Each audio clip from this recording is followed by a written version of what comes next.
जय हिंद साथियों। आशा करता हूँ आप सभी बहुत ही मस्त और ज़बरदस्त होंगे, अपनी अपनी तैयारी में व्यस्त और मगन होंगे। दोस्तों, जैसा कि आप जानते हैं कि बिहार एसएससी का एग्ज़ाम सीजीएल का एग्ज़ाम जो है ये प्रस्तावित हो चुका है, यानी कि 23 और 24 दिसंबर को हो जाएंगे, यानी कि इसका एडमिट कार्ड भी अब जारी कर दिया गया है। वहीं बात कर लेते हैं, बिहार सिविल कोर्ट का एग्ज़ाम भी जनवरी से फरवरी तक में होने की प्रबल संभावना है। अब वहीं बात करते हैं एसएससी जीडी की बात करें तो एसएससी जीडी का एग्ज़ाम भी प्रस्तावित हो चुका है, यानी कि जनवरी में इसका एग्ज़ाम स्टार्ट हो जाएंगे। तो दोस्तों, सामान्य अध्ययन से संबंधित है 20 एमसीक्यू क्वेश्चन है जो मोस्ट इंपोर्टेंट है, जो आपके सामान्य अध्ययन से संबंधित किसी भी एग्ज़ाम में जिसमें पूछे जाते हैं उसके लिए मोस्ट इंपोर्टेंट हो जाते हैं। उससे पहले हम बात कर लेते हैं दोस्तों, जितने भी एग्ज़ाम है उससे पहले हम एक्स्ट्रा रोज डेली वाइज चलाते हैं। इससे पहले आप वीडियो अगर नहीं देखें तो प्लेलिस्ट में पड़ा हुआ है, वहाँ से जाकर देख सकते हैं। और पीडीएफ चाहते हैं तो टेलीग्राम ज्वाइन करें और पीडीएफ भी डाउनलोड कर अपना प्रैक्टिस कर सकते हैं। तो वहीं बात कर लेते हैं दोस्तों, आज की मोटिवेशन लाइन की। क्लास स्टार्ट करने से पहले हम बात करते हैं आज की मोटिवेशन लाइन की। किसी के साथ लंबा रहना है तो उसके साथ दूरी बनाकर रखो, यानी कि किसी के साथ आप लंबा रहना चाहते हो तो उसे दूरी ही बनाकर रहने में ही भलाई है। अगर आप दोस्ती करते हो तो दोस्ती में आप ज़्यादा से ज़्यादा जितना भी दूरी रखते हो उतना ही बेटर रहता है और वह दोस्ती लंबा समय तक चलता है और अच्छा खासा भी चलता है। अब बात कर लेते हैं दोस्तों आज के सवाल की।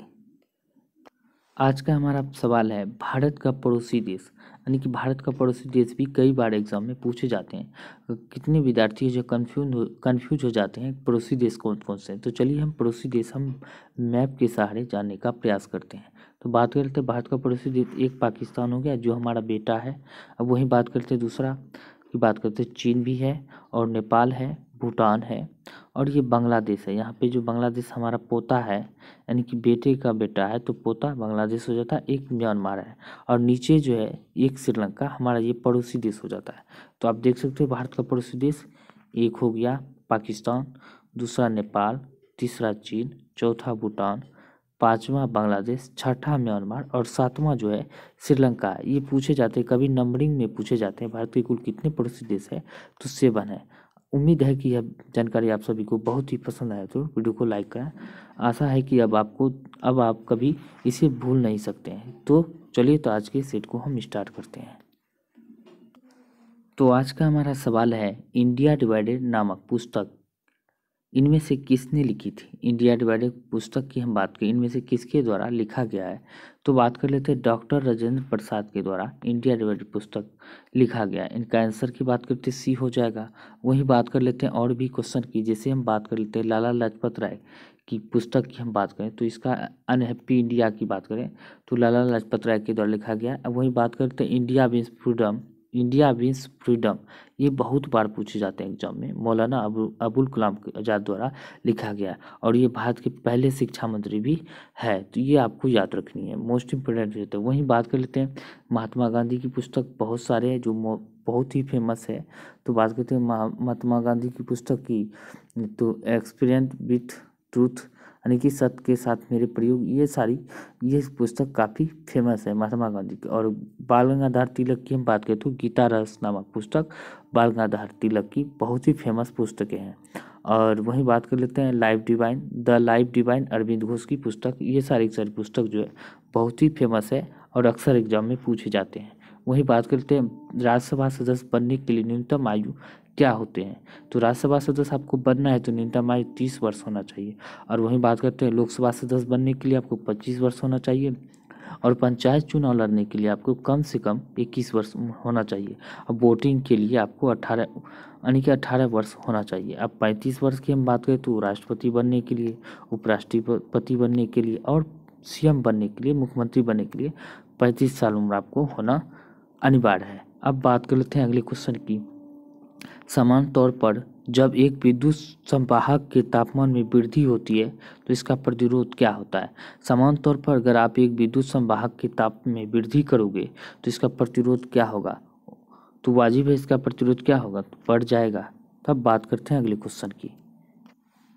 अब बात करते हैं, यदि दो प्रतिरोध समांतर जुड़े हुए हैं, यानी समांतर जुड़े हुए हैं, तब इनका संयुक्त प्रतिरोध क्या होगा। यानी जब भी प्रतिरोध जो है आप समांतर में जुड़े हुए हैं तो इसका प्रतिरोध क्या होगा, तो इसका प्रतिरोध अधिक हो जाएगा। कैसे अधिक हो जाएगा, याद रखना है। अब अधातु का प्रतिरोध ताप बढ़ाने पर क्या होता है, बढ़ यानी कि अधातु में का प्रतिरोध है ताप के बढ़ने से घटता है, ठीक है, ये याद रखनी है।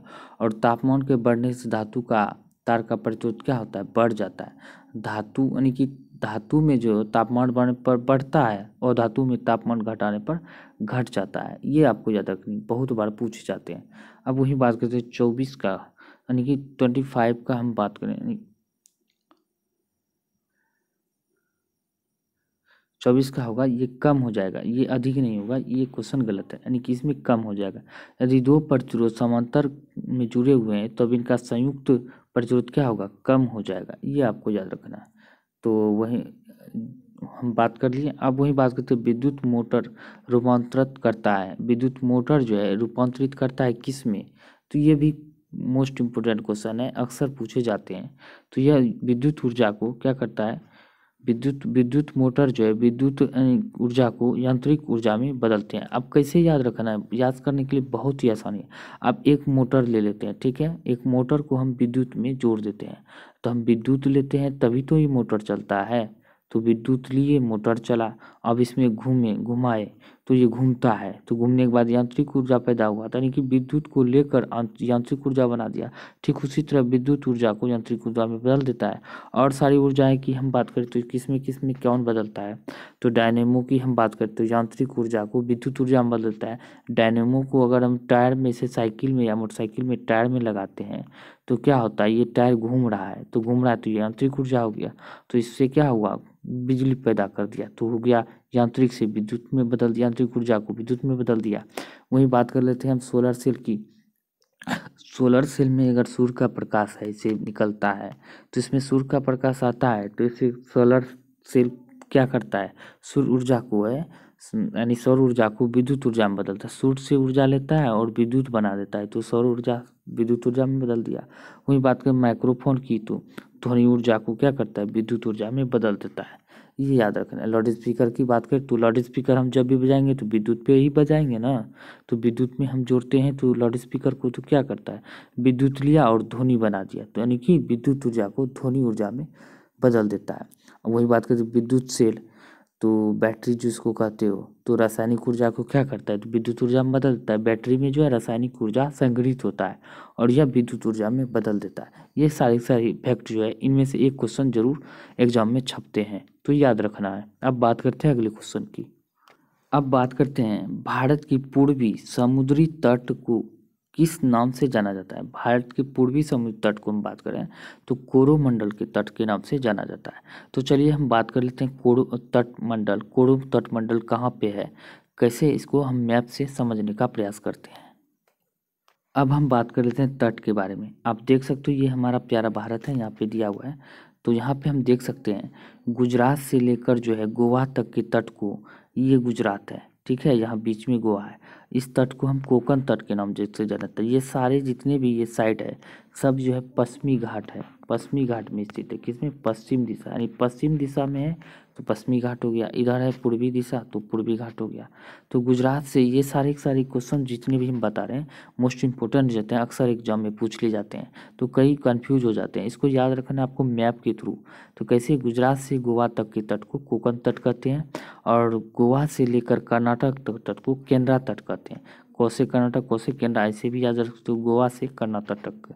अब मालाबार तट की बात करें, कर्नाटक से लेकर केरल की तट को मालाबार तट कहते हैं, ये याद रखना है, बहुत ही फेमस है। अब वही बात करते हैं कि बंगाल में देख सकते हैं, यहाँ से लेके बंगाल की खाड़ी में जो है पश्चिम बंगाल का पूरा पर्वतीय क्षेत्र कहलाता है। ये वाला हिस्सा पर्वतीय क्षेत्र कहलाता है। वहीं पश्चिम बंगाल से लेकर आंध्र प्रदेश के क्षेत्र को डेल्टा क्षेत्र कहते हैं। अब आंध्र प्रदेश से लेकर केरल तक के तट को क्या कहते हैं, कोरोमंडल तट कहलाता है। यहाँ बीच में तमिलनाडु है, ये याद रखना है। तो ये सारे की अब फैक्ट की हम बात करें तो आप सबको उम्मीद है कि अच्छी तरह से समझ आ गए हैं, तो ये आपको याद रखनी है। अब बात करते हैं अगले क्वेश्चन की। भारत की पश्चिम से पूर्व की दूरी लगभग कितनी किलोमीटर है, यानी कि पश्चिम से पूर्व की दूरी की हम बात करें तो कितना किलोमीटर है, 2900 किलोमीटर है। कैसे कैसे, तो इस प्रकार का हम आपको दिखा दिए मैप में, तो चलिए हम देख सकते हैं मैप में बताते हैं। ये है मैप, आप देख सकते हैं। तो मैप में दिया गया है ये हम देख सकते हैं भारत का ये ओरिजिनल मैप है। तो हम देख सकते हैं भारत का मैप की हम बात करें तो कौन सा कह रहा है, भारत में हम बात करते हैं पश्चिम से पूर्व तक, यानी कि बात करें तो यहाँ से यहाँ तक की दूरी हम बात कर रहे हैं। तो कितना किलोमीटर है, तो टोटल 2900 किलोमीटर है, ये याद रखनी है। अब वही बात कर लेते हैं अगर की बात उत्तर से दक्षिण तक का, तो यहाँ पे देख सकते हैं यहाँ से लेकर यहाँ से हम चलेंगे नीचे की ओर, तो यहाँ से हम बात करें तो यहाँ तक की कुल दूरी की हम बात करें तो यहाँ तक में कुल दूरी हो जाता है कितना किलोमीटर, 2933 किलोमीटर हो जाता है, ये आपको याद रखना है। ठीक है, अब वही बात भारत के उत्तर से दक्षिण विस्तार क्या है, उत्तर से दक्षिण की विस्तार करें यानी कि लेकिन यानी कि ये हम उत्तर से दक्षिण की बात करें तो उत्तर से दक्षिण तक की दूरी हो जाता है कितना, 3214 किलोमीटर। लेकिन उत्तर यानी कि पूरब से पश्चिम की बात करें तो 2900 बताया गया है, लेकिन वास्तव में कितना है, 2933 है वास्तव में, ये आपको याद रखना है। 2933 है कितना, पश्चिम से पूर्व, और उत्तर से दक्षिण की बात करें तो 3214 किलोमीटर है, ये याद रखना है। ठीक है, अब बात करते हैं अगले क्वेश्चन की। भारत में बेरोजगारी की समस्या का कारण क्या है। भारत में बेरोजगारी की समस्या की बात करें तो मुझे बात करते हैं तो शिक्षा का अव्यवस्थित विकास एवं व्यावसायिक शिक्षा का अभाव, ये भी सही है। आर्थिक विकास की धीमी गति, ये भी सही है। रोजगार सृजन के कार्यक्रमों की प्रभावहीनता, ये भी सही है। यानी कि आंसर की बात करें इसका आंसर सभी के सभी सही हो जाएंगे। बात करते हैं किस घटक ने भारत के विदेशी मुद्रा भंडार की वृद्धि में प्रमुख योगदान दिया है। तो प्रमुख योगदान किसने दिया है, तो रुपये का मूल्यन, प्रत्यक्ष एवं अप्रत्यक्ष विदेशी निवेश, रुपये की पूर्ण परिवर्तनीयता, यानी कि सभी आंसर इसका सही हो जाएगा। बात करते हैं सिरका किसका जलीय विलयन है। सिरका की हम बात करें तो किसका जलीय विलयन है, तो यह एसिटिक अम्ल का जलीय विलयन है।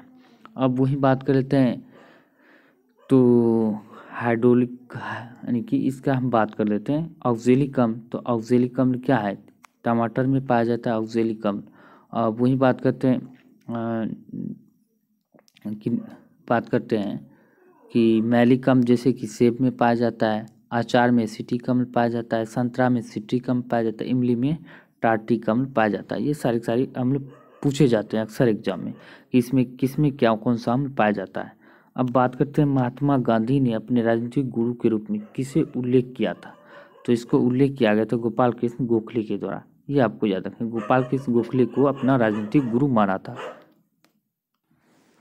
वही बात करते हैं निम्नलिखित में से कौन सा शब्द बैडमिंटन के खेल में प्रयोग होता है। बैडमिंटन के खेल में प्रयोग होता है डबल ड्रॉप शब्द की हम बात करें तो बैडमिंटन के खेल में शब्द प्रयोग होता है।